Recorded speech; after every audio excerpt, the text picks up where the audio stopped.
वक्त है हमारे कुछ ट्रेडिंग आइडियाज जानने का, 2 घंटे के 2 दमदार ट्रेडिंग आइडियाज का।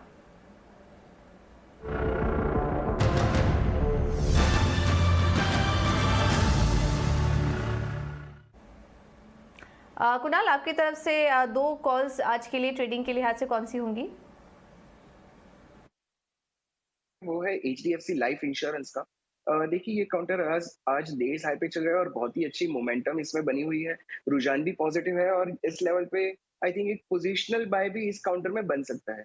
सो एक स्टॉप लॉस रखेंगे हम इसका 560 का और इस पोजीशन बना सकते हैं और इसका पहला टारगेट बनेगा 590 का। हमारे व्यूअर्स को एक एडवाइस होगी, अगर शॉर्ट टर्म ट्रेड कर रहे हैं तो 590 पे डेफिनेटली एग्जिट करिए। अगर पोजिशनल ट्रेड लेना है तो एक ट्रेलिंग स्टॉप लॉस लगा कि ये पोजीशन को कैरी भी कर सकते हैं। दूसरा जो काउंटर है वो है कॉनकॉर का, दैट इज कंटेनर कॉर्पोरेशन। बहुत ही अच्छी रुझान में ये काउंटर भी आज है और ब्रॉडर कंसोलिडेशन से ये काउंटर बाहर आया हुआ है। As of nowadays high पे चल रहा है। हम इसका स्टॉप लॉस रखेंगे 605 का और इसमें पहला जो टारगेट होगा वो 630 का बनेगा। और इसमें भी जिस तरह हमने एचडीएफसी लाइफ में बात की, एक ट्रेलिंग स्टॉप लॉस लगा के जो मिड टर्म ट्रेडर्स होते हैं उनके लिए ये पोजीशन लंबी भी कैरी की जा सकती है। सो दोनों काउंटर आज के लिए और अगले कम से कम 10 दिनों के लिए बहुत ही अच्छे लग रहे हैं।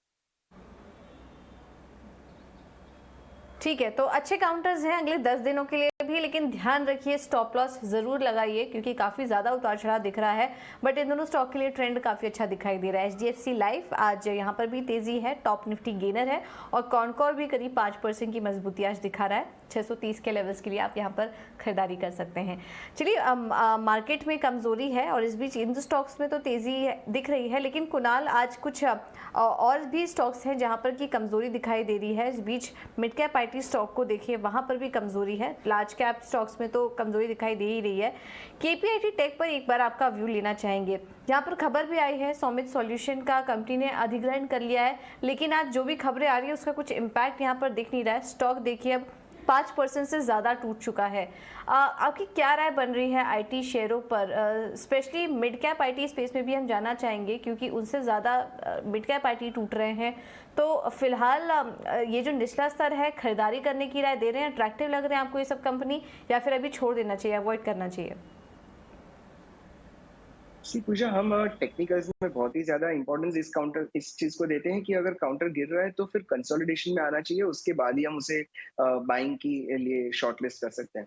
सो अगर हम केपीआईटी की बात करें तो दिसंबर से लेके अब तक ये काउंटर कॉन्स्टेंटली एक साइडवेज बिहेवियर में था। डेफिनेटली हमने बीच में एक 800 तक के लेवल्स का भी स्पाइक देखा था, बट बहुत ही ज्यादा म्यूटेड काउंटर था।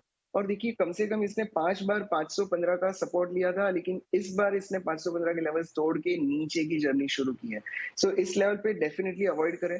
अगर पोजीशन है तो इसमें उछाल आने पे डेफिनेटली एग्जिट करें। इस काउंटर को 525 के ऊपर ही एज ऑफ नाउ देखना चाहिए क्योंकि रुझान इसमें ऑलरेडी नेगेटिव खुल चुकी है। सो नई पोजीशन डेफिनेटली नहीं करेंगे। शॉर्ट करने के लिए बहुत ही बेहतरीन काउंटर है, अगर किसी को शॉर्ट करना है तो डेफिनेटली कर सकते हैं।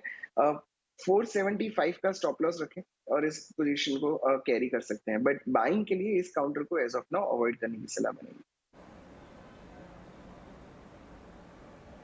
ओके, तो अब बाइंग के लिए फिलहाल अभी कोशिश ना करें। भले ही आपको नीचे के स्तर दिख रहे हैं, लेकिन अभी थोड़ा वेट करें केपीआईटी टेक में फ्रेश खरीदारी करने के लिहाज से।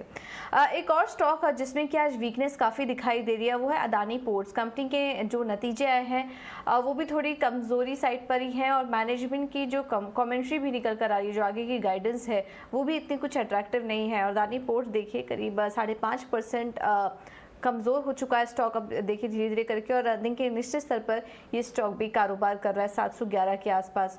कुणाल, क्या लग रहा है आपको चार्ट्स देखकर, क्या वीकनेस और गहरा सकती है इस शेयर में?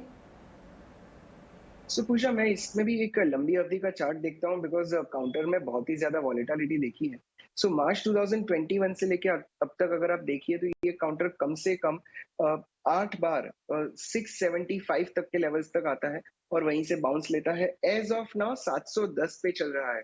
सो हम इस काउंटर को एज ऑफ नाउ अवॉइड करेंगे। Short term point of view से अगर किसी को शॉर्ट करना है डेफिनेटली कर सकते हैं।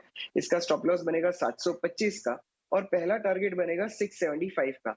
जैसे ही ये काउंटर 675 पे आता है हम डेफिनेटली रिविजिट करेंगे और यहीं पे बाइंग अपॉर्चुनिटी ढूंढने की शुरुआत करेंगे।